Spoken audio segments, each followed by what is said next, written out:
Today we are going to talk about the Toyota Tacoma. The second Tacoma from 05 to 2015 is a very reliable truck. However, just like every vehicle on the road, it has its fair share of issues. And today, that's what I'm going to go over to better educate you about your ride or your future purchase.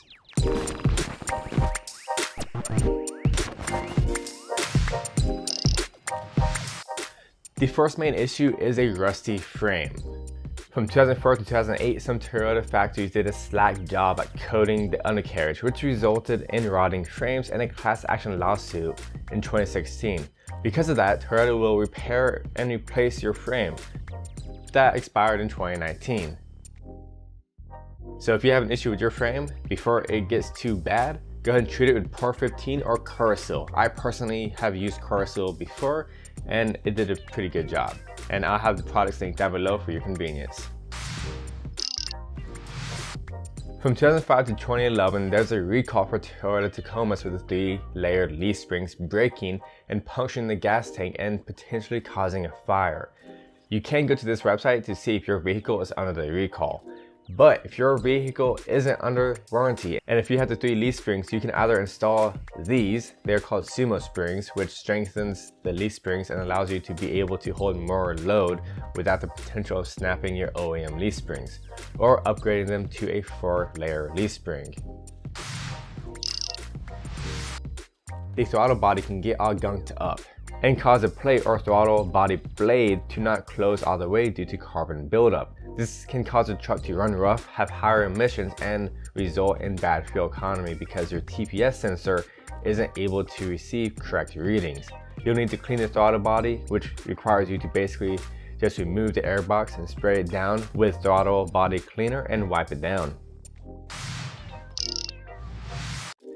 The headlights in these trucks can deform due to the bulbs getting too hot and ultimately damaging the plastic housing. If this has yet to happen, I would upgrade the bulbs to LED replacements as they don't get as hot. But if you have deformed plastic, you'll need to replace the housing if you want them to look new again. So here's an issue that isn't widely discussed and isn't really something you should be too worried about, but just be kind of cognizant about, is that a small amount of Tacomas in 2005 and early 2006 has an issue with blowing head gaskets.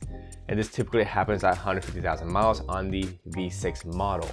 So if you're looking at an 05 model, then I would go ahead and before you start the car, and make sure it's cold, whenever you're buying a new used car, you should always check it out before it's been warmed up.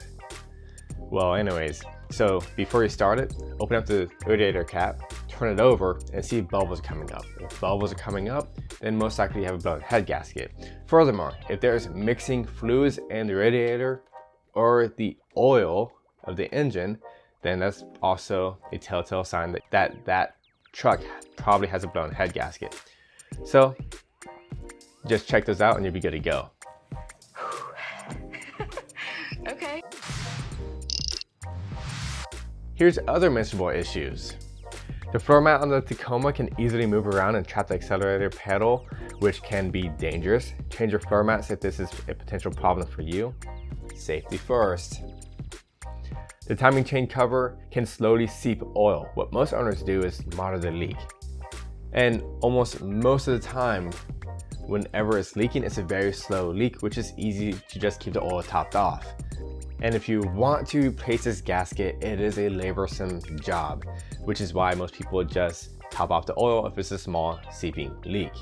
You basically have to remove all the stuff around the engine, remove the oil pan, the gasket, and you'd have to add some R2V to the timing chain cover.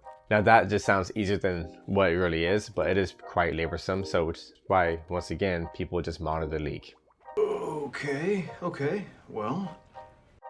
The engine mounts can fail, which could result in the engine resting on the front diff, so check the engine mounts. And the latch on the center console can also break. It's an easy and cheap replacement, and the $10 part will be linked down below. Clutch chatter is normal in the manual transmissions. Basically, the input shaft sleeve is worn and causes the release bearing to move around a bit and make noise. That's basically it with these trucks. They are insanely reliable with minimal issues. And these issues won't for sure happen, but if an issue does pop up, one of these may very well be a culprit. Hopefully this helped you all out. If so, then I'll see you in the next video. This is Chris AutoMotivate. Always appreciate and respect one another. I'll see you next time.